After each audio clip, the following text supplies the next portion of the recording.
All right, back here with another video. Today we're going to be taking a look at a little bit of a different device. This is the TP-Link Tapo Smart Plug. So what this is essentially is it's a smart plug device that you can plug various devices or appliances into and effectively be able to turn them on and off remotely via your phone, as well as monitor the energy use of said device via the Tapo app. So this is currently the 4-pack of these plugs. You can get them individually, and you can also get them in a 2-pack version as well. But right now, the 4-pack is currently on sale for, I believe, about $27, which is actually a pretty decent price for something like this. But yeah, so essentially what it is TP-Link's basic or kind of mid-range version of their smart plug that can be linked into various smart ecosystems. However, it does not work with Apple's HomeKit ecosystem for some reason, so keep that in mind. But if we take it out of the box here, so straight away, obviously you have the 4 little plugs right there on the top, and that's effectively all you have in the box. There is nothing else contained within here. So let's go ahead and take one out and take a quick further look at it. So it is actually very, very small and is designed that way so you can actually put 2 of these plugs into one single outlet and be able to still use the outlet for 2 separate items or plugs or whatever at the same time, which is great. So yeah, that's the plug right there. It is also grounded on the both front and back. And then you have the power button to turn the device on and off if you so choose to want to do that manually and not have to do it via an app. So say, for example, you don't want to use an app, or the app for some reason doesn't work, or you don't have an internet connection, you can still turn it on and off via this manual button, which is, again, really great.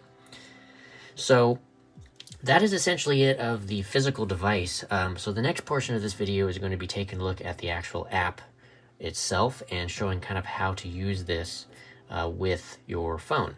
So let's go ahead and jump over to that. All right, so now let's go ahead and jump over to the TP-Link app. What you need to do is download it, obviously, and what you're going to do is download the Tapo app. So you want to type in Tapo, T-A-P-O, into your respective app store, whether you have the Apple iPhone or an Android phone. It works on either, but once you've downloaded it, you want to just open it up, and then from in here is where you then can start to manage your various plugs and or other smart devices that are from TP-Link. So when you add a device, you hit the little plus icon up here, and then you have to then choose which device it is you're wanting to pair. So once you find and locate the device you want to pair, you can then go and proceed through the different setup process for that particular device. Or if the device is already powered on and you have Bluetooth on your device or your phone turned on, it should theoretically automatically locate it from within here. However, once you've gone through the actual setup process, you'll be greeted with this page here, which is basically an overview of all of your devices that you have connected and or paired to your phone. So currently I have 5 smart plugs connected, various ones for different particular actions. So I have one that is manually activated for my EcoFlow power station battery. So when it gets low, I can either automatically or manually come in here and turn it on via this plug here, and that will start to charge my EcoFlow backup battery.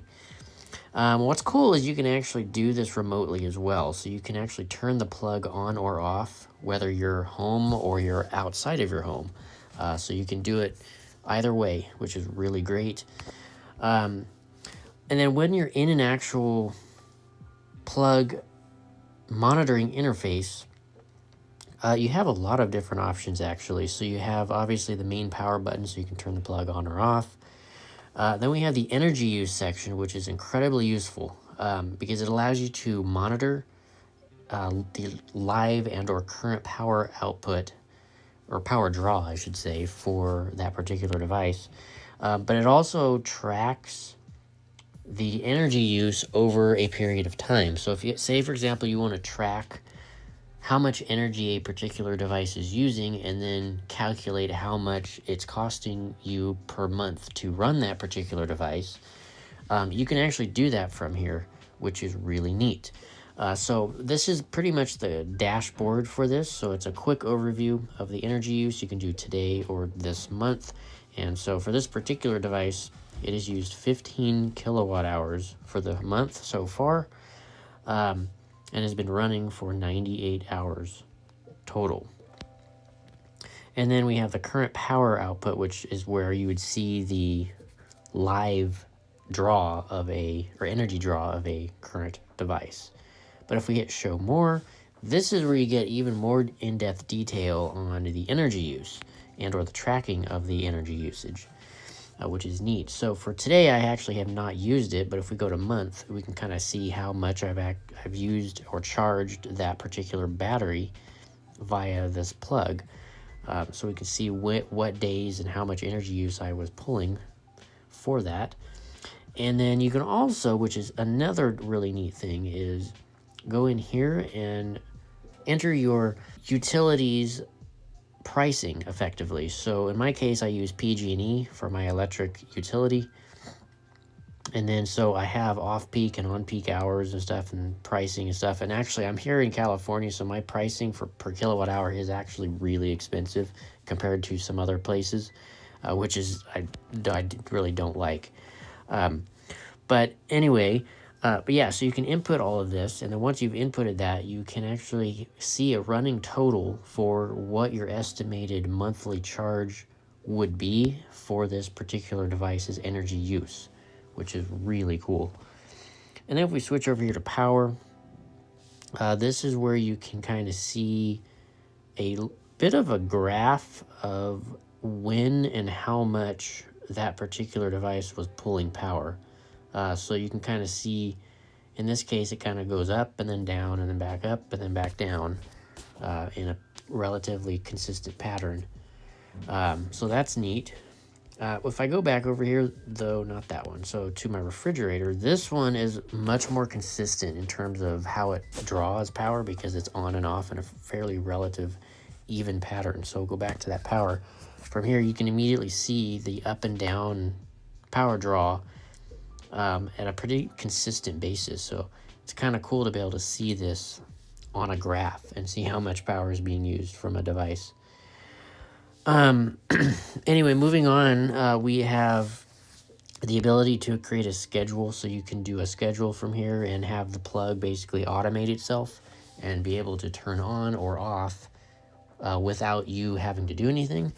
So say, for example, that could be useful if you want to have, say, a lamp or some kind of a light source turn on in the evening and then turn off sometime during the night when you're no longer using it. Really cool there.